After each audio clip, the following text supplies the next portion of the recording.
¿qué tal? Me da muchísimo gusto saludarles aquí en Converso, voces compartidas, propuestas educativas que se orientan a transformaciones profundas para el bienestar comunitario. Y pues el día de hoy tengo una súper invitada, Gemma Ortiz, que está aquí acompañándonos, que nos viene a hablar acerca de la psicología positiva en la prevención del abuso sexual infantil. Hola, Gemma, ¿cómo estás? Bienvenida.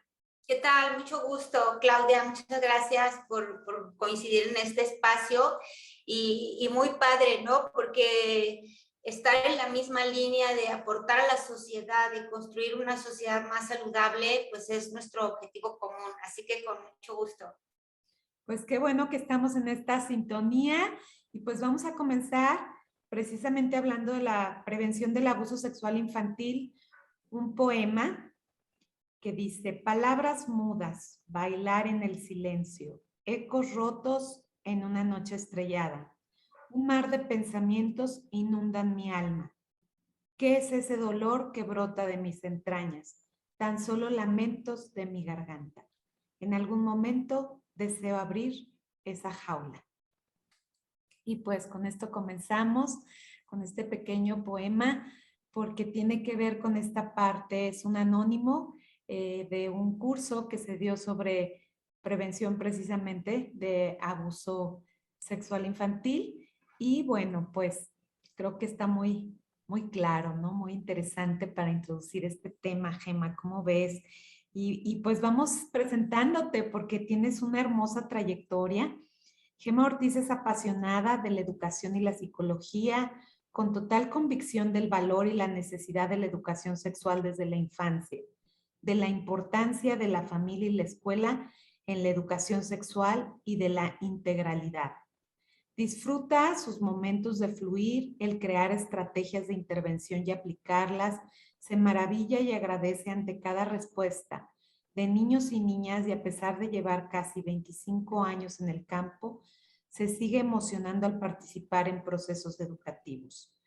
Sus hijas e hijos son sus aportaciones, que son bastantes, libros, estrategias, manuales, programas en los que siempre busca un acercamiento sencillo, claro, útil y amoroso a la sexualidad infantil. En su vida profesional, todo ha aportado, desde la licenciatura en psicología, la formación especializada en educación y terapia sexual, por supuesto gestal, la formación en la maestría en educación, y más recientemente se siente agradecida con las aportaciones de la psicología positiva y el bienestar, con lo que tiene un nuevo sueño: que la educación sexual infantil tenga como prioridad el bienestar y se viva aún con más alegría y esperanza. Esa es Gemma Ortiz. Sí, sí, Bienvenida, sí. Gemma, qué hermosa tu semblanza. Muchas gracias. Sí, fíjate que es algo que sigue maravillándome, sigue emocionándome que después de tantos años estás en un taller, ves a los niños o a las niñas emocionadas o emocionados por ejemplo, o se enojan porque no les alcanzó a participar en la sesión, ¿no? O se ponen a discutir y a decir, oigan, pues las niñas, no nos incluyen tanto a los niños o viceversa, o por ejemplo, hace poquito tuve un grupo donde unos niños estábamos trabajando pues una cuestión de vínculos, porque trabajamos con el modelo holónico de la sexualidad humana desde hace muchos años, lo hemos aterrizado a la infancia pues desde hace más de 20 años, y entonces, bueno, los niños, pues un niño le ofrece una disculpa a otro niño y le dice, ¿sabes qué? Es que yo pues tenía envidia de ti porque tú pues tenías todos los juguetes y ahora veo que eres un buen amigo y total que se ofrecen disculpas y se mandan, como era en línea, pues estaban escribiendo, ¿no? Entonces se mandan unos corazoncitos rotos en el chat y así. Ay, fue tan emocionante, aparte porque particularmente eran hombres, ¿no? Hablando de amistades profundas y hablando de sentimientos profundos. Entonces es algo pues muy reconfortante, o sea, es una oportunidad de vida muy linda el poder trabajar en educación sexual infantil, ¿no? Claro, pues qué bueno que tenemos profesionales como tú, que además tienen esta calidad humana y que pueden intervenir desde diferentes abordajes por una sexualidad mucho más plena e integral. Y pues bueno, un poquito hablando de esta psicología positiva de Seligman, que nos habla de esta gratitud que se deben de tener en los procesos, de este flujo, de darle un sentido, un significado, sobre todo de servicio, pues creo que forma parte de estas intervenciones que tú realizas. ¿Nos quisieras platicar un poquito cuál es como la manera en la que se aborda desde esta psicología positiva, primero para empezar la prevención del abuso sexual infantil? Sí, sí, mira. Bueno, sí, la psicología positiva tiene que ver con emociones positivas, con afrontar las cosas dándole un giro desde una perspectiva de lo que sí puedo hacer, de mis recursos para hacerlo. No significa que no haya conflictos o que no se quieran ver o que se nieguen, simplemente arrancar desde la posibilidad, ¿no? Y darle un giro a las emociones con las que estoy trabajando. También tiene que ver con este compromiso, con comprometerte, con hacer las cosas con responsabilidad, con autocuidado, con autonomía. Tiene que ver con este sentido social que es como el significado de la vida. O sea, muchos de los hallazgos de psicología positiva tienen que ver con los estudios de qué le da más bienestar a las personas, y es un intento de no partir solo del conflicto para poder resolver las situaciones, ¿no? Como encontrar caminos más positivos. Y también tiene que ver con fomentar relaciones saludables y significativas en la vida. También tiene que ver con la integración de logros personales, que no en comparación con los demás, pero tener metas, luchar por ellas, aspirar por ellas. Y también de lado tiene que ver con atención plena, que tiene que ver es un poco con eso que comentaste de fluir, ¿no? De conectarte con tu capacidad creativa, de centrarte, de estar por completo en algo, que en prevención de abuso sexual adquiere una importancia muy importante, muy fuerte, todo esto de atención plena. Y también tiene que ver, por ejemplo, con fortalezas de carácter, ¿no? Con identificar, pues, cuáles son esas fortalezas, que hay, pues, un grupo de fortalezas grandes enumeradas, y que todo mundo las tenemos y que podemos buscar nivelarlas para usarlas de la manera más saludable. Entonces, y bueno, de pasada, pues un elemento adicional que se ha metido mucho, aunque no necesariamente forma parte de psicología positiva, es resiliencia, ¿no? Y sí, dentro de las fortalezas, como decías, pues está la gratitud, está la esperanza, está el sentido de justicia, está el optimismo, está el amor, está el liderazgo. Hay muchas fortalezas con las que se puede trabajar. Entonces, algo que pasa mucho en la comunidad, quizá no en la comunidad sexológica ni en la educación sexual, pero en la comunidad en general, es que la educación sexual para prevenir el abuso sexual infantil y otras formas de violencia sexual, o sea, abuso sexual infantil como una de las formas de violencia sexual, pues es el miedo, ¿no? El miedo y es esta educación asociada al cuerpo, donde el cuerpo solo es que no te toquen desde los primeros años de vida, ¿no? Que no te toquen, son tus partes privadas, son tus partes prohibidas, son tus partes, hay quien agrega y dice, son tus partes que nadie puede ver, son tus partes que no pueden mostrar, o sea, un montón de negativas asociadas al cuerpo, que luego se vuelve, hay además una imposición, Claudia, ¿no? Tú debes decir que no si alguien quiere tocar tu cuerpo, que no es la definición que nosotros usamos, pues estoy hablando de las versiones sociales comunes, ¿no? Entonces, nuestra propuesta es, primero, pues prevenir en 3 niveles, hay como 3 niveles, 4 podríamos decir, básicos de prevención del abuso sexual infantil. Uno tiene que ver con el empoderamiento.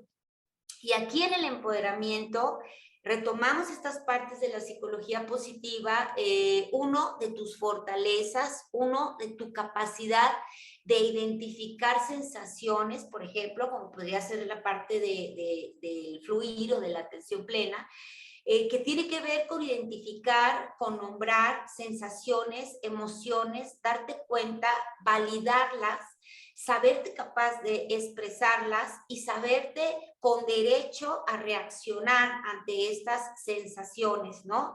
Incluye el uso y el ejercicio de la sexualidad, del cuerpo y de las relaciones para un sentido positivo, muy alejado de cualquier circunstancia abusiva, porque aquí hay otro elemento importante, ¿no? El abuso sexual, por supuesto es importante, pero en general en la infancia se trabaja también contextualizado con otras formas de violencia, porque pues no es la única y hay otras que suceden diariamente en el contexto pues, escolar, familiar, entre hermanos, hermanas, etcétera. Por ejemplo, esa puede ser una parte. Entonces, la validación de las sensaciones, de las emociones, el adueñarse del cuerpo, el empoderamiento, el construir un ideal de manejo de la sexualidad saludable, respetuoso, todo eso tiene que ver mucho con el empoderamiento, que es el primer nivel de prevención de abuso sexual. Y luego, el segundo nivel de prevención de abuso sexual tiene que ver con la capacidad de poner límites en una posible situación abusiva, ¿no? Que aquí es donde muchas personas empiezan la educación sexual pero, para prevenir el abuso sexual infantil, pero si te fijas, si la persona no es dueña de su cuerpo, si no sabe hablar de su cuerpo, si no puede nombrar ni siquiera sus genitales, si ya realmente está creciendo con miedo a todo lo que tiene que ver con su cuerpo y con el desnudo y con los genitales, está muy difícil exigirle. De todas formas no se le va a exigir, se le va a promover como un derecho a protegerte, derecho a alejarte, derecho a decir no. Y además vamos a trabajar con sus fortalezas de carácter para ver en cuáles de ellas se puede apoyar para saberse valiosa, para saberse valioso, para saber qué tipo de límites sí puede poner o no, porque a lo mejor mi límite es la capacidad de alejarme de la situación, a lo mejor mi límite tiene que ver, por ejemplo, hemos estado trabajando con empoderamiento, las posturas de empoderamiento, que pues de unos años para acá la investigación sobre cómo sí influyen pues en lo poderoso o poderosa o capaz que te sientes para poder afrontar una situación. Y el otro día nos pasó, desviando un poquito, pero es del tema, nos pasó, estábamos trabajando en preescolar con unos niños y niñas, posturas de empoderamiento, ¿no? Y también estábamos trabajando cómo decir sí, que te gusta, cómo decir que no, y diferentes tipos de altos que podían poner, ¿no? Entonces, dependía de la circunstancia que te tocaba, pues en un juego de una ruleta que teníamos, si ibas a decir sí, o me gusta mucho, o si ibas a decir no, o si te ibas a parar, etcétera, ¿no? Total que a una niña le toca, pues, algo que hay que decir, que en general, pues, es algo que se dice que sí. Por ejemplo, una persona te invita a jugar un juego saludable, ¿no? En el patio del recreo, una persona de tu edad. Entonces, bueno, demasiados elementos como para que la niña pudiera decir, pues sí quiero jugar, ¿no? Y la niña se para y dice, no, y pone su mano en la cintura y dice que no. Y le digo, no, me dice, no, sí, pero es que quería practicar esta postura. O sea, es algo, quería gozar el momento de poderse sentir fuerte, de decir no y de poner este límite. Entonces, si te fijas, perdón. Un poquito de este punto que manejas, que me parece muy importante puntualizarlo, ¿no? Esta parte que hablas de esa visión donde en el enfoque clásico a lo mejor sobre prevención sexual infantil se recargaba toda la responsabilidad en el niño, ¿no? Y cómo ahora vemos que hay esta parte en donde el reflejo de los buenos tratos del exterior también van a influir en estas conductas de las que estás hablando, desde conductas asertivas, poner límites, saber expresar lo que siento, lo que quiero, lo que necesito, y que no recaiga única y exclusivamente la responsabilidad en los niños o las niñas para partir desde ahí, ¿no? Que creo que esa es como una crítica que se hace al enfoque clásico de prevención, ¿no? De abuso sexual, ¿sí? Sí, que sigue estando muy frecuente el decirle al niño, tú eres el responsable de detener el abuso, cuando la persona responsable del abuso sabemos siempre que va a ser quien comete la violencia, ¿no? La forma de violencia.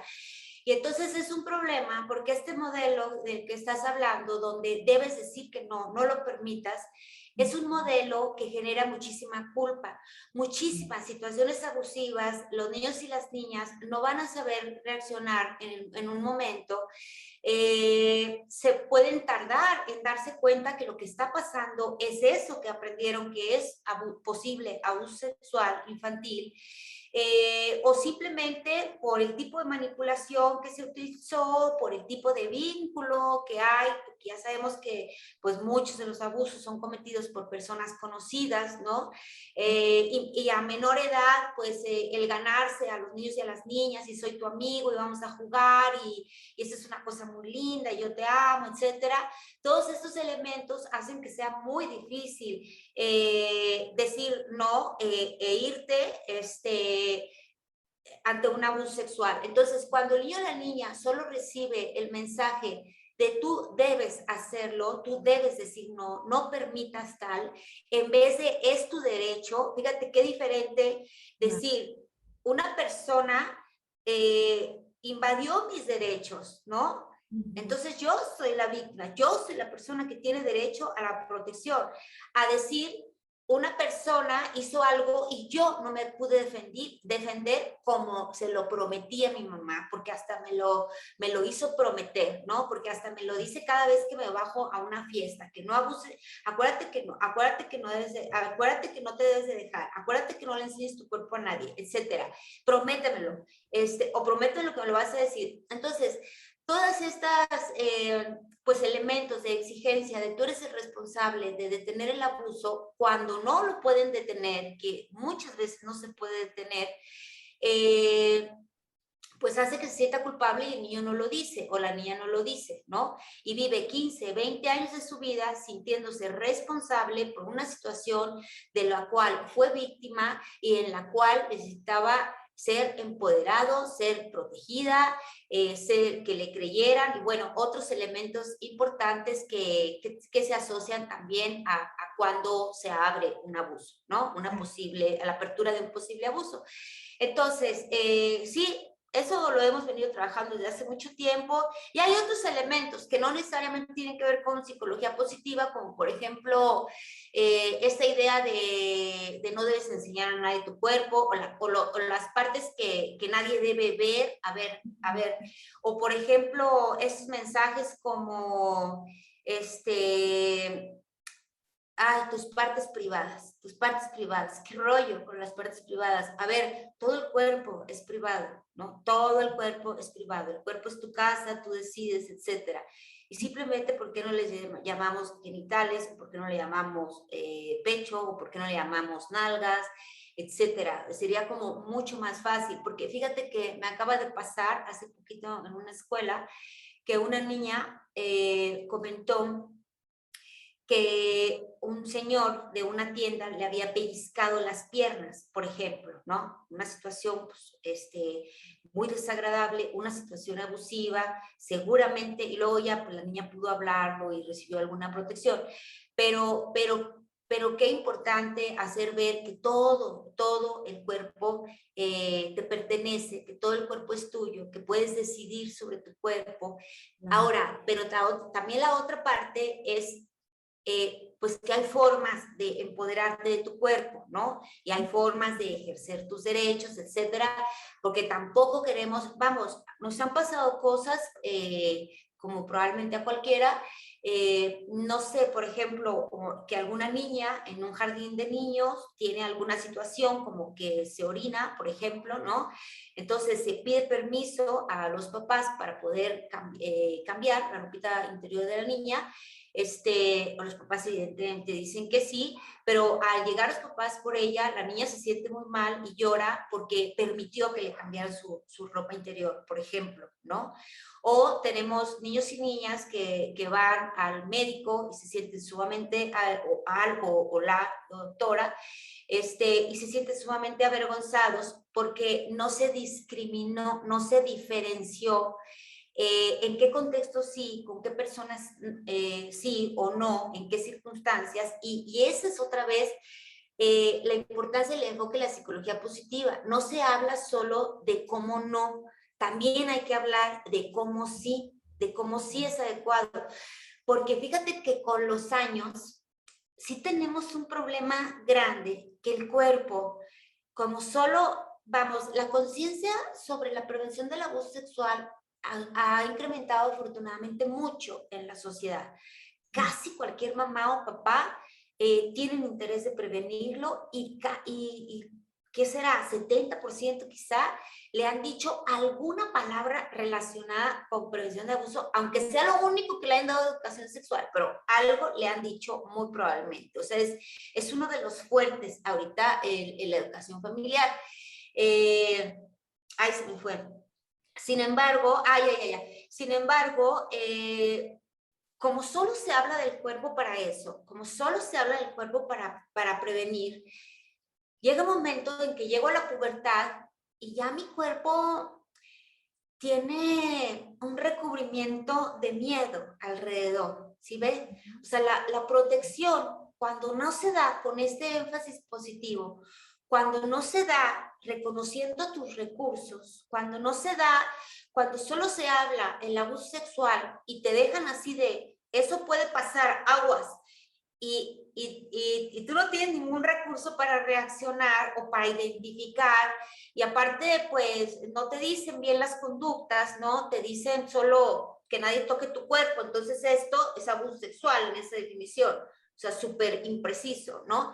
Entonces, el cuerpo crece con una tela de miedo encima, que dificulta mucho la autoestima, el autoconcepto, aceptar la pubertad, empoderarse sobre el cuerpo, lo dificulta muchísimo. Entonces, por eso es muy importante partir de estos recursos, de esta visión valorada, linda, positiva del cuerpo, y que sepamos que hay esa excepción, que claro, hay personas que abusan y hay formas y faltas de respeto sexuales y no sexuales hacia el cuerpo. Y no nada más eso, ¿te acuerdas que hablábamos de la parte del compromiso? Tú puedes cuidar tu cuerpo, amar tu cuerpo, participar en el cuidado de tu cuerpo, y luego también puedes ser solidario, solidaria, y puedes ayudar a prevenir algunos conflictos en los niños y en las niñas, que es algo que se trabaja desde preescolar, ¿no? Si el niño se va a sentar en un lugar que tiene una tachuela, ¿tú qué puedes hacer? O sea, hay muchos elementos que simplemente es empoderar, empoderar, empoderar. De esta parte que nos hablas, creo que es importante mencionar, bueno, en esta como cultura a veces de prevención enfocada con esta visión de miedo, pues muchas veces se sesga a futuro también, como mencionas en la pubertad, en estas etapas, como el percibir la educación integral de la sexualidad desde una visión también del placer, desde una parte, desde ese apropiarme de mi cuerpo, desde yo también decidir que si quiero, que necesito, ¿no? Entonces, creo que es muy importante esto que nos abres y que, bueno, nos estabas hablando de estos niveles de prevención, en la parte del Sí, empoderamiento, en la parte también de rescatar esas fortalezas para ese empoderamiento y también en la parte de poner límites a través de conocer los derechos. ¿Cuáles serían como los sí. otros Es dos que, niveles? ajá, el primero es la prevención para empoderar. El segundo es el trabajo con la capacidad de responder con algún límite para protegerse, que puede ser muy variable. El tercero es la apertura, cuando las situaciones han pasado, o cuando las situaciones preocupan, o cuando las situaciones, pues me causan duda, ¿no? Y es ahí donde entra principalmente la apertura de un posible abuso sexual. Ahora, nuevamente, si yo estoy trabajando en la escuela, en la casa, en una institución y digo, acuérdate, dímelo, si pasa algo, dímelo. Pero a ver, no enseñaste sobre el cuerpo, no empoderaste, lo llenaste de miedo y no creaste confianza para hablar de sexualidad, ¿no? No creaste confianza por ejemplo, hay otro elemento muy importante aquí que es la disciplina lógica, le llamamos, ¿no? Que es, si yo te digo algo, yo, tu maestra, el presidente, la directora de la escuela, ¿no? O te dice algo que crees que te hace daño o que te hace daño, tienes derecho a desobedecer, por ejemplo, ¿no? Tienes derecho a decir no. Entonces, si te fijas, en este tercer nivel que vamos, ya se adquirieron muchos recursos. O sea, no es como solo entrar a este nivel en el que se pueden abrir las cosas y hay niveles en abrir las cosas también que tiene que ver mucho con estas fortalezas, con el amor, con la confianza, con la esperanza, con la justicia, por ejemplo, ¿no? Que sepamos que en casa y en la escuela vamos a ser justos, vamos a responder de manera saludable. Y tiene que ver pues con todas las formas de violencia y luego que también es muy importante porque muchos abusos se van a poder prevenir, no iniciar con la educación sexual integral y más si es pues educación integral en prevención de abuso sexual infantil, ¿no? Sin embargo, este otro nivel ya es prevención secundaria. La primera es prevención primaria, esta es prevención secundaria y tiene que ver con hacer las cosas después de que ocurrieron, que también es muy valioso porque sabemos que probablemente ni un tercio de los niños y las niñas que son víctimas de abuso sexual lo dicen en el primer año a partir de que ocurre el abuso sexual infantil o cualquier otra forma de violencia sexual infantil.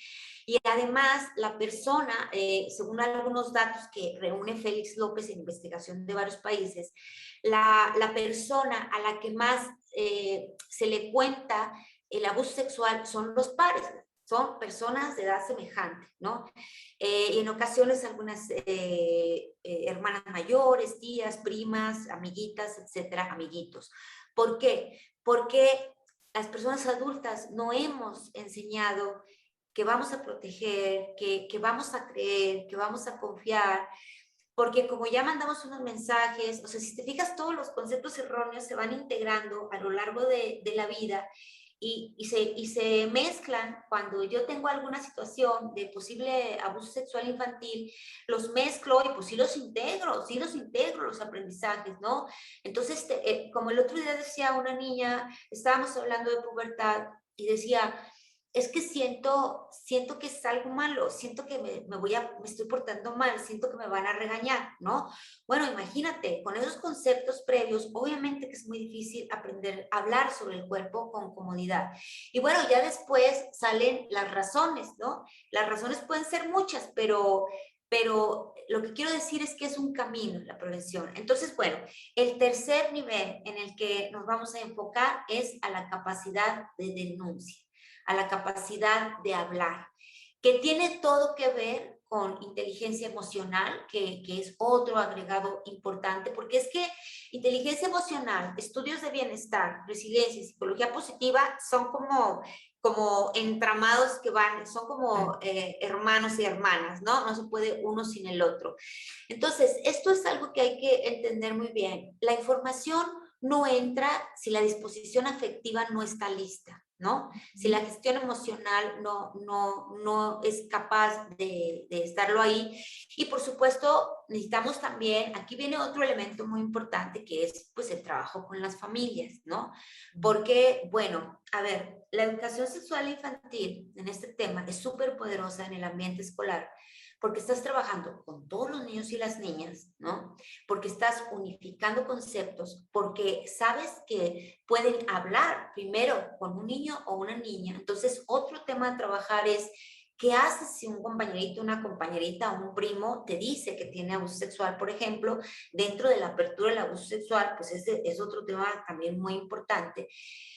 Y por supuesto en las escuelas podemos escuchar posibles aperturas y luego pues se va a una evaluación para corroborar, se apoya a las familias, etcétera. Pero pues también hay que fortalecer, porque si todos estos recursos los das aquí y luego la familia no tiene esos recursos porque no fue capacitada, pues igual viene la mitad del daño del abuso, ¿no? Que ya lo sabemos. O la mitad de la dificultad para recuperarte de un abuso sexual infantil, el que no te crean, el que te culpen, el que te digan por qué no te defendiste, el que no te digan que te van a apoyar, el que te pidan que lo niegues, todas estas cosas que a veces hacen hasta más daño que un abuso, ¿no? Dependiendo, hay muchos tipos de abuso sexual infantil y muchas formas de vivirlo, ¿no? Y muchas circunstancias que lo agravan o lo hacen más manejable y superable a corto plazo o a largo plazo. Entonces, bueno, en este tema, sí. En esta visión que nos estás planteando, así como para ir viendo como niveles, es esta parte de esa corresponsabilidad entonces con el sistema familiar, con el sistema comunitario, me refiero, por ejemplo, las escuelas, a veces también los pediatras, que muchas veces son los que se dan cuenta a veces de la cuestión del abuso, o sea, como que haya una concientización y una corresponsabilidad en estar en esa misma línea para el abordaje de esa educación integral de la sexualidad y que el niño sienta y la niña sientan eco en poder transmitir algo que le está ocurriendo porque se generó un ambiente de confianza en todos estos entornos. Sí sería como algo, un poco el eco que se puede manifestar en este tipo de modelo. Sí, por supuesto. Dentro de la apertura, en cualquier tipo de apertura o cualquier tipo de denuncia social, legal, de salud, etcétera, necesita haber pues un buen proceso de escucha. Y aquí viene otro elemento muy importante que es la empatía, ¿no? Que es otro recurso con el que se trabaja bastante en esta línea familiar de psicología positiva y bienestar. Y bueno, pues hay algunos protocolos muy específicos que todo el mundo debería saber y los básicos los puedes encontrar en algunos documentos de la Secretaría de Educación Pública, de protocolos de actuación ante violencia, que incluye ahí varias formas de violencia y dentro de ellas incluye el abuso sexual infantil y tiene un pequeño protocolo básico. También, por ejemplo, UNICEF tiene un protocolo de actuación ante posible abuso sexual que vale la pena también revisar y que todo el mundo tendríamos que tenerlo, porque si soy la primera persona a la que se le habla un posible abuso, y lo niego y rechazo y echo la culpa al niño o le pregunto por qué lo permitió, todas esas cosas que un montón de daño, o simplemente pues me da miedo y no lo hablo con los papás, con las mamás, o no lo sé escuchar. Y entonces luego hago un proceso de denuncia y ya sabemos que hay algunas organizaciones, por ejemplo, en la Secretaría que se dedican a explorar, a ratificar si es abuso o no es abuso, pero de repente tienen estadísticas que el 80% no era abuso, ¿no? Entonces es muy importante, antes de crear toda una dinámica difícil de manejar, de gestionar, pues saber escuchar, ¿no? Y saber identificar si lo que está ocurriendo realmente y pues corroborar de manera profesional. Entonces, este es el tercer elemento, ya es prevención secundaria, no es prevención primaria, pero al mismo tiempo también es prevención para que no continúe el abuso. Entonces, por eso estaba tratando de decir que es sumamente valioso porque muchísimos abusos no se abren y entonces cuando se abre está la posibilidad de detener, la posibilidad de reconstruir, la posibilidad de recibir apoyo, de salir adelante y de eliminar una serie de ideas, aprendizajes y conceptos y conductas con las que crecemos cuando somos víctimas de abuso y lo tuvimos que ocultar o nos sentimos culpables por ello o no nos protegieron o no nos creyeron, etcétera. O sea, sí hay una diferencia muy importante. Y luego viene otro nivel Antes de pasar al siguiente nivel, me gustaría así como también tomar puntos de referencia que creo que son valiosos. programa lo ven mucho terapeutas y creo que es importante hablar cómo muchas veces en este nivel secundario del que tú comentas, el hecho de que la mamá o el papá acompañe al hijo a esta instancia en su momento de ciudad de la niñez o cualquier otra instancia, a generar la denuncia, que se abra, que se hable con quien sea necesario hacerlo, pues, pero ese acompañamiento que hace el papá o la mamá, así se lleve a cabo todo el proceso legal o no se lleve a cabo, la importancia de que el niño y la niña sientan que su mamá o su papá los acompañó, que su mamá y su papá actuaron en esa credibilidad, dándole esta Sí. parte de confianza, creo que es trascendente y muy importante que lo veamos desde esa visión, o sea, la prevención en esta situación de la que tú hablas en este nivel secundario, también es una forma en la que los mismos padres pueden resarcir muchas veces situaciones de Así es. desconfianza que hubo en el pasado, ¿no? Entonces eso también creo que sería como muy interesante que lo puntualizáramos para que también existe esta visión de que nuestra labor en el plano terapéutico también es orientar a los padres y madres que la función, porque muchos de ellos dicen, es que para qué denunciamos si las mismas personas del lugar al que fuimos nos dijeron que no iba a proceder la denuncia, ¿no? Sí, pero el hecho de que tu hijo te vea que lo estás acompañando y que estás haciendo algo, ya forma parte de la sanación dentro de esta problemática. No sé cómo lo veas tú, Gemma.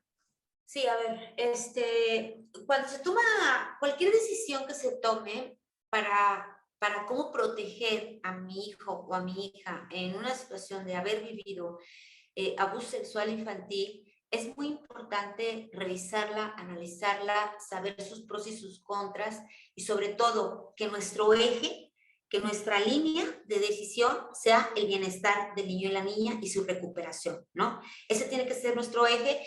Es muy importante porque si estoy en un ambiente de terapia, necesito trabajar mucho con la contención de emociones, mucho con la culpa, porque si no sale la culpa, la rabia se queda ahí toda confundida y se convierte en otras cosas, y luego la rabia, y luego la impotencia, y luego el enojo con la pareja, y luego el enojo con el propio hijo o hija. O sea, hay muchas emociones que hay que contener para que no se convierta en que el abuso sexual, en que mi reacción sea solo el deseo de venganza y se me olvide mi hijo o mi hija.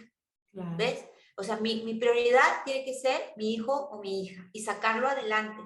Ahora, dentro de las formas de protección, sí, por supuesto, está la parte de la denuncia legal, que además, pues, tiene muchos beneficios porque mientras no se denuncie, pues no se cuenta las políticas públicas, pues seguimos en esta sociedad donde todo se permite, donde todo se pasa, los papás y las mamás de la otra persona lo minimizan, etcétera, ¿no? Entonces tiene muchos beneficios, pero sí antes de hacer un proceso de denuncia, sobre todo cuando como tú dices, lo que va a proceder después de un largo proceso es que la otra familia, por ejemplo, pague la terapia de tu hijo, ¿no? Que eso puede proceder. Sí es importante que sepan de qué se trata, en qué consiste, cómo va a suceder y preparar al niño, a la niña y al papá y a la mamá a este proceso. Es muy importante porque si no, puede ser un desastre y puede ser muchísimo más doloroso. Entonces, sí es importante hacerlo, pero hay que tener los recursos para hacerlo, ¿no? Por un lado. Ahora, hay otras formas de proteger. O sea, en lo que coincidimos 100% es que, por eso hace rato decía, la mitad de la recuperación, quizá no lo dije con claridad, pero la mitad de la recuperación del abuso sexual infantil es una respuesta saludable, en este caso de la escuela, la familia, del terapeuta, del pediatra, de quien escucha, ¿no? O sea, una respuesta inicial de escucha, una respuesta de seguimiento, de apoyo saludable, no de sobreprotección, ¿no? No de secreto familiar, no de varias cosas feas que luego pueden pasar, porque es un tema muy difícil de manejar.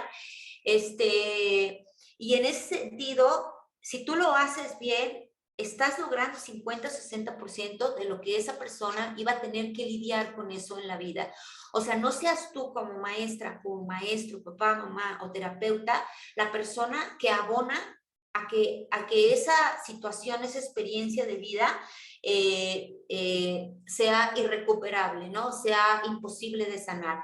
Pero sí también pienso que es importante respetar la decisión de cómo van a proteger, que Claro. muestren conductas de protección indispensable, ¿no? Desde verbalmente, con actitudes, explicándole un plan, y dentro de ese plan está también la educación sexual, el empoderamiento, el incrementar las redes de comunicación familiar, el generar más cercanía, el aprender sobre las alertas de las que nos vamos a cuidar, etcétera, ¿no? El ir a terapia, que no nada más vas tú a terapia, que yo también entro a mis sesiones porque juntos estamos elaborando esto. Sin embargo, sí pienso que si la familia no quiere denunciar, especialmente cuando no va a proceder ninguna consecuencia legal, sí puede haber, la denuncia social es igual de, es también muy valiosa. O sea, en sentido de protección, la denuncia social es lo mismo. Entonces, cuando la familia se prepara para hablar con la otra familia, para poner un límite, para pedir una reparación, para hacer ver que quiere un ambiente protegido para su hijo, por ejemplo, en la escuela, ¿no?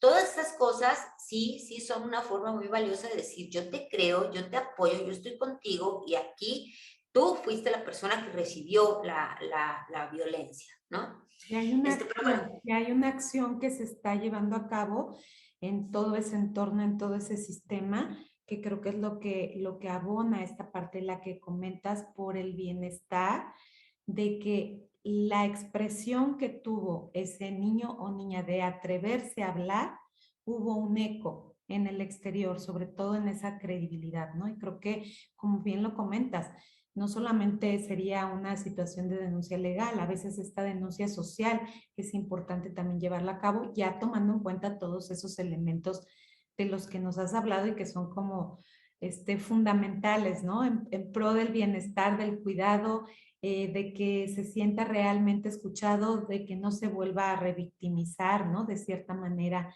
o que haya una situación que se vuelva más dolorosa. Pero sí, sí. este acompañamiento, como bien lo señalas, es ese eco fuerte que necesita el niño también para, y la niña para sentirse protegido o protegida y sobre todo haber sido escuchado, atendido, cuidado, esta parte de la empatía que comentas que tiene que estar en distintas instancias y que en eso también tenemos que trabajarle arduamente, ¿verdad? En todos los entornos que están alrededor, comunitarios, lo que sería como el ecosistema, ¿no? Hablar de esta comunidad médica, escolar, pues comunitaria en general, ¿no? Eso creo que es valioso. Y nos decías un cuarto nivel de prevención. Sí, y bueno, aquí en este otro nivel de prevención que estábamos hablando, en el tercero, que es el de prevención secundaria, también, por ejemplo, la resiliencia es un tema muy importante, ¿no? El trabajo con los factores asociados a la resiliencia que tienen que ver con hablar las cosas, con no quedarse callado, con buscar redes de apoyo, con la expresión artística de las emociones, con ayudar a otras personas, con ser solidario, con ayudar a otras personas en circunstancias parecidas, que también tiene que ver con esto de la psicología positiva, pues es un elemento muy importante, ¿no? Ahora, el cuarto nivel, pues es el trabajo con la prevención del ejercicio de la violencia sexual, ¿no? Que es un tema súper pendiente en la sociedad. Estamos trabajando víctimas todo el tiempo y casi no tenemos programas de prevención de la violencia sexual. De hecho, en los programas educativos, pues casi siempre nos vamos pues, a todos estos primeros tres niveles, pero prevención del ejercicio, ¿qué quiere decir? Pues prevención de que yo arremeta sexualmente contra otro niño o niña o contra otra persona, que tiene que ver también con gestión emocional, que tiene que ver con factores de riesgo como pornografía, como ciertas circunstancias familiares, como el manejo de la violencia, como el abuso de poder, por supuesto también tiene que ver con machismo, tiene que ver con muchas otras cosas. Y ese, bueno, pues es un cuarto elemento. Entonces, ya sea que yo esté, y nuevamente, y fíjate que aquí incluso, por ejemplo, ¿no? Vamos a imaginar que yo vi pornografía a los 8 años. Casi inevitablemente, si yo vi pornografía a los 8 años, a alguien le voy a compartir eso, ¿no? A alguien le voy a decir cómo fue, o le voy a pasar la página, o voy a intentar comentar una conducta como la que fue, porque yo estoy sobreestimulado. Y entonces cometo una forma de violencia cuando yo también, pues, soy víctima de otra forma de violencia, ¿no? Entonces, por ejemplo, aquí, esta capacidad de aprender, esta capacidad de resanar, esta capacidad de reconocer, de reaccionar con compromiso, todos estos elementos. Y nuevamente, a ver, en las peores cosas que te va a poder pasar en la vida, puedes contar con tus fortalezas. Siempre puedes contar con tus fortalezas, ¿no? Y pues también es un giro importante, Claudia, porque Claro. como no hemos trabajado casi con las causas de la violencia sexual desde la educación infantil, casi no hemos trabajado. Eso es algo como que se ve más como que en los adultos, en los grupos de terapia para personas que violentan sexualmente, cosas así, ¿no? No hemos podido, o sea, ni siquiera decimos, es que tú tampoco le puedes faltar el respeto a nadie, ¿no? Es que tú no puedes acariciar los genitales de una persona sin su consentimiento, por ejemplo, ¿no? O por ejemplo, pues este tema tan importante del trabajo con la pornografía, con el acceso a la pornografía, que cómo nos cuesta trabajo que los papás entiendan que tiene una repercusión gigante en la infancia. Pero bueno, aparte, lo que quería decir es esta visión en la que solo se ve a la persona que comete la violencia sexual como alguien malo, ¿no? Ni siquiera como alguien con un problema de salud mental, sino como alguien malo, que es otro tema pues que dificulta mucho que si yo soy una mamá o un papá o un terapeuta que tengo, o una maestra, ¿no? Maestro, bueno, cualquier persona adulta, si la persona que arremetió no es nuestro ser querido, nos vamos a la parte del juicio, nos vamos a la parte pues de nuestro odio, ¿no? De nuestro dolor convertido en odio, en juicio, nuestra preocupación, nuestro miedo. Y sin embargo, pues tenemos que encontrar estas fortalezas, estas emociones, entender que la violencia sexual también es resultado de una serie de circunstancias que tienen que prevenirse, que tienen que atenderse y tienen que tratarse, porque estamos hablando de criaturas sobre todo, ¿no? En todas las edades, pero estamos hablando aquí como nuestro trabajo en ese sentido es un poquito más con infantes. Bueno, también trabajamos con adolescentes y jóvenes. Nuestro programa va de Kinder 1 a sexto de preparatoria, ¿no? Pero bueno, aquí lo que quise hacer énfasis el día de hoy es pues la psicología positiva en la prevención del abuso sexual infantil. Y bueno, es muy importante empezar a hablar el tema, es muy importante que las familias sepan reaccionar, que es más, también es parte del tratamiento de la persona que padeció, que vivió el abuso sexual, que la víctima, una buena respuesta, una disculpa, un voy a reparar, un voy a llevar a mi hijo a evaluar, un estamos muy consternados por esto, ¿no? En lugar de un, pues tu hija tiene la culpa porque ella le mandaba mensajes de que lo amaba, por decir algo, ¿no? Claro. Entonces tenemos que trabajar con eso desde ahorita porque pues ya sabemos que, a ver, en algunos estudios solamente el 16% de las personas que violentaban sexualmente tenían el antecedente de abuso sexual. Sabemos que puedes tener el antecedente y por supuesto no violentar sexualmente, ¿no? Pero el trabajo temprano, bueno, muchas de las personas que cometen violencia sexual la cometen por primera vez en la adolescencia, ¿no? Entonces, todo el trabajo preventivo en la infancia de factores de riesgos, de manejo emocional, de respeto, del buen trato, de la empatía, de varios factores que hay que entender, a pesar de que yo tenga sobre el estímulo, me ayudarían mucho a manejar este sobreestímulo de otra manera, por poner una causa, ¿verdad? Hay otras causas asociadas. Y bueno, pues es un tema también muy, muy importante, ¿no? Que hay que asumirlo desde la infancia, hay que trabajarlo, porque luego la cosa se pone más difícil, se pone más grave, se repiten los abusos, porque pues no fuimos capaces de ver, aceptar y tratar una situación así. Pero bueno, para no irnos tanto a la parte clínica, desde el área preventiva también necesitamos empezar a agregar esa línea, y en hombres y en mujeres, por supuesto, ¿no?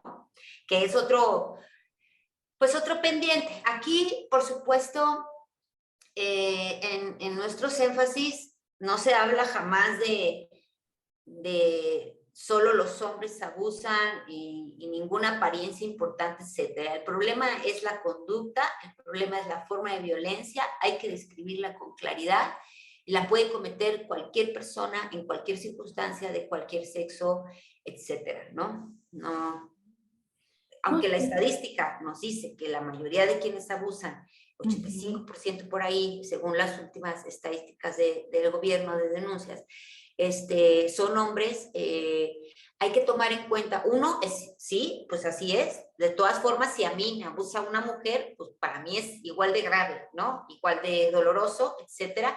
Pero fíjate que tenemos otro pendiente que es la exploración, la mayor exploración del abuso sexual en hombres, cuando los hombres empiezan a hablar sus abusos, ¿no? Y vamos a encontrar también muchas mujeres ahí abusando también, y Claro. mujeres de mujeres también, ¿no?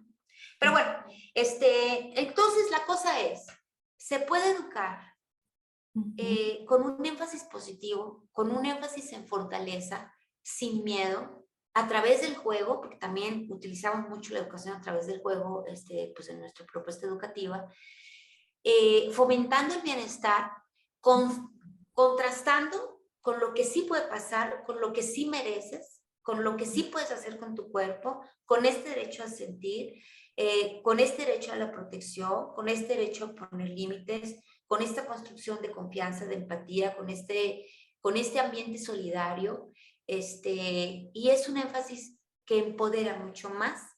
Bueno, tenemos esa expectativa que empodera mucho más, que es mucho más lindo, que genera más recursos y que no nos deja con esa sensación de que ni siquiera quiero crecer porque mi cuerpo va a ser sujeto de violencia, ¿no? Y que Por ahí también, va. como lo comentas, ¿no? Rescata estos factores de resiliencia también de la persona, Sí, que se enfoca a un trabajo no meramente que se recarga en la visión del niño y de la niña, sino en todos los demás niveles, que eso también es importante. Y fomentar, como comentabas, esta parte también de la reparación del daño. Eso también creo que es sí. algo básico porque forma parte de ese restaurar en distintos niveles, no solamente en lo que ocurre en el niño, sino en todo el entorno en general. Y bueno, de este último elemento que nos comentabas de la prevención del ejercicio de la violencia sexual, creo que es muy, muy trascendente también el ver cómo estamos trabajando en estos tipos de programas que estamos proponiendo. Y me parece maravillosa tu propuesta educativa. Gracias por venir a compartirnoslas el día de hoy, sobre todo porque pues ya estamos próximos al Día de la Salud Sexual, el Día Mundial de la Salud Sexual, y pues que obviamente estamos fomentando de una manera integral esta educación desde diferentes áreas, perspectivas. Y pues te agradezco, Gemma, tu valiosa labor, tus aportaciones, el que nos hayas dado un panorama amplio de la forma de trabajo y pues platícanos un poquito, si quieres comentarnos acerca de un diplomado que se está llevando a cabo, de tu institución, platícanos un poco de eso. Sí, bueno, un poquito retomando en el marco del Día de la Salud Sexual, que bueno, el mismo concepto de salud sexual habla de una sexualidad vivida en armonía individual, de pareja, familiar, social, en todos los niveles según el modelo ecológico, y que no es solamente esa sexualidad libre de problemas, ¿no? Sino que también es una sexualidad para el goce, para el bienestar, que aporta a la felicidad, que aporta al sentido de vida, que aporta al propósito de vida. Y definitivamente la educación integral en la sexualidad infantil es uno de los grandes caminos para lograrlo. Uno, porque también está la atención clínica, los servicios de salud, las políticas públicas, los medios de comunicación, etcétera, ¿no? Pero definitivamente la meta a largo plazo y a plazo diario, diría yo, porque una cosa es a largo plazo cuando sos una persona adulta, bla, bla, bla, pero también tenemos una pequeña meta diaria, que tu sexualidad sea parte de tu vida, sea asumida, sea vivida de manera comprometida, de manera linda, ¿no? Que aporte a tu felicidad. Así que, pues tenemos mucho que aportar para construir, para que este día sea pues como todos estas fechas para ver también lo que tenemos, pero también lo que falta, también qué tanto hemos aportado, también si podemos ampliar nuestra gama de aportación, también si podemos aportar a poblaciones más vulneradas, ¿no? Que es algo pues muy importante, pues que ya sabemos, ¿no? Que hay algunas más vulneradas en algunos contextos, que pongamos nuestro granito de arena. Nos toca, México tiene una situación muy difícil en términos de abuso sexual infantil, hay mucho por hacer. Por ahí un documento que sacó la Secretaría de Educación Pública sobre los efectos de la violencia, pues documentaron alrededor de 30% de abuso sexual durante la pandemia. Pero sabemos que hay poblaciones que es 15% y sabemos que hay poblaciones que es 60%. O sea, no, las condiciones sí marcan mucho, las condiciones educativas, económicas, de pobreza, de violencia, de sustancias, etcétera, ¿no? O, por ejemplo, cuestiones de género también pueden ser, o de discapacidad, ¿no? O poblaciones indígenas, o sea, todas las personas vulneradas, pues tenemos mucho, mucho más por hacer. Entonces, es un trabajo en el que todo el mundo tenemos que participar. Tenemos una propuesta, sí quise hablar también del tema, porque sí tenemos una propuesta que es un diplomado en prevención de abuso sexual infantil, con estos 3 niveles educativos, o sea, tiene 9 meses y cada mes, 3 meses es un módulo. El primer módulo pues es el empoderamiento, el segundo módulo justamente es la apertura y el tercer módulo es... El segundo era los límites y el Sí, tercero el segundo es poder poner límites, el tercero es la apertura y dentro del tercero pues empezamos con un poco de la prevención del ejercicio de la violencia, ¿no? Pero todo esto pues sí, con un énfasis en psicología positiva. A ver, énfasis en psicología positiva no quiere decir para nada que dejamos de lado nuestro anterior énfasis, derechos humanos, salud, ¿no? Con toma de decisiones, comunicación, con autoestima, con capacidad de negociación, con capacidad crítica en la sociedad. O sea, todo eso permanece, eso ya lo conocíamos, teníamos muchos años trabajando con ello y siempre hemos tratado de trabajar desde lo integral, que también en esta propuesta, también la educación a través del juego es una cosa muy importante. Y es un diplomado que además te va a hacer moverte todo tu tapete también en esos sentidos, como cualquier diplomado que quiera formarte, pues también tú te revisas. Y además, Claudia, es un diplomado, pues que ya sea que a alguien le interese ahorita o en el futuro, porque pues es algo que se queda en Instituto EFESA, además tiene un programa, o sea, te entrega un programa, si lo quieres, porque hay 2 opciones de vivir el diplomado, un programa de prevención de abuso sexual frente a grupo, con 3 estrategias para prevenir abuso sexual por grado escolar, de preescolar 2 a sexto de primaria, y cada una de las estrategias en los 3 niveles de prevención. O sea, es un programa integral de prevención de abuso muy padre, que te llevas tu manual, te llevas tus anexos y terminando el diplomado, si optaste por esa opción, vas y tú ya tienes un programa de educación sexual, un programa integral de prevención de abuso sexual infantil, con este modelo educativo, y vas con tu pequeño grupo en la clínica, o vas y abres en línea, o vas y trabajas en las escuelas, pero la cosa es que aportes lo más que puedas, porque es indispensable, ¿no? Para la salud sexual. Maravilloso, Gemma. Pues qué visión tan profunda, tan amplia y sobre todo con tanto compromiso que estás aquí con nosotros compartiendo, Gemma. ¿Dónde te localizan? Pues tenemos nuestra página en institutoefesa.com o puede encontrársenos en el canal de YouTube que se llama igual, Instituto EFESA. O pueden encontrarnos también en Facebook como Instituto EFESA. Y pues si gustan pueden escribir al WhatsApp 56 19 90 71 36 y con mucho gusto estamos para servirles, especializados en educación integral de la sexualidad desde hace mucho tiempo, y esa es una de nuestras propuestas educativas para profesionales. Sí es para profesionales, o sea, sí necesitas tener una licenciatura o estar al borde de poder terminarla para que teniendo tus papeles puedas cursar el diplomado. Pues te agradezco muchísimo esta visión tan global, tan Gracias a integral, ti. y sobre todo que te hayas dado el tiempo de estar aquí en Converso.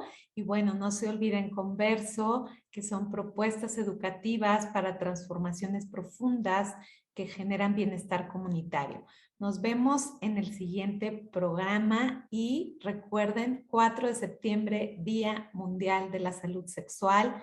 Aportemos desde diferentes áreas, desde esta parte profesional también que tenemos en este trabajo integral y sobre todo tomando en cuenta que estamos en años complejos por la cuestión de la pandemia. Entonces también hay que retomar ese factor para la salud sexual. Y bueno, pues las redes sociales, recuerden Facebook Claudia Hernández y también mi canal de YouTube, mi nombre Claudia Hernández Madrigal. El programa se llama Converso. Muchísimas gracias, Gemma. Un privilegio participar, Claudia, con tu profesionalismo. Muchas gracias. Un abrazo. Gracias a ti, Gemma.